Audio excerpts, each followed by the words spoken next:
Alors, je m'appelle Marie-Laure Abdeslem, je suis présidente de l'Autonome de Solidarité du Var depuis 2008. Dans tous les cas auxquels on peut être confronté, en fait, il y a une première écoute, c'est-à-dire qu'on est toujours ouvert à rencontrer les gens qui ont des problèmes dans le cadre de leur travail.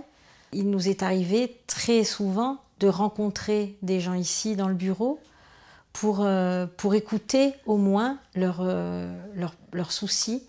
Et quelquefois sans qu'il y ait de suite, c'est-à-dire aucune judiciarisation du problème en question, le fait d'écouter, de conseiller, ça a donné aussi des résultats, en tous les cas pour l'adhérent. Le fait qu'il puisse venir parler sans avoir peur d'une hiérarchie qui serait avertie ou d'autres choses. On a aussi la notion de secret qui est très importante. Et tout ce qui se dit ici n'en sort pas. On sait quand une affaire va pouvoir se régler de manière simple, quand il s'agit d'injures ou de menaces, etc. Quelquefois, une lettre de mise en garde, un rappel à la loi fait par l'avocat conseil et envoyé à la famille ou en tous les cas à la personne qui a ennuyé le collègue, l'adhérent, une lettre de mise en garde quelquefois suffit.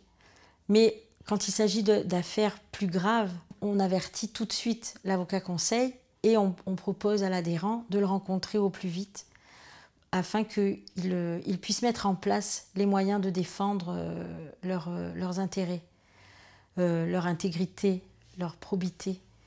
Je pense que l'autonome a ce pouvoir d'aider les enseignants, les adhérents, tous les gens qui sont dans les métiers de l'éducation à vivre plus sereinement leur métier, parce que c'est un métier où effectivement on court tous les jours le risque d'être ennuyé par l'un ou l'autre. Cette écoute, cet accompagnement qu'on peut proposer quand on est autonome de solidarité, je pense que c'est très important pour nos collègues.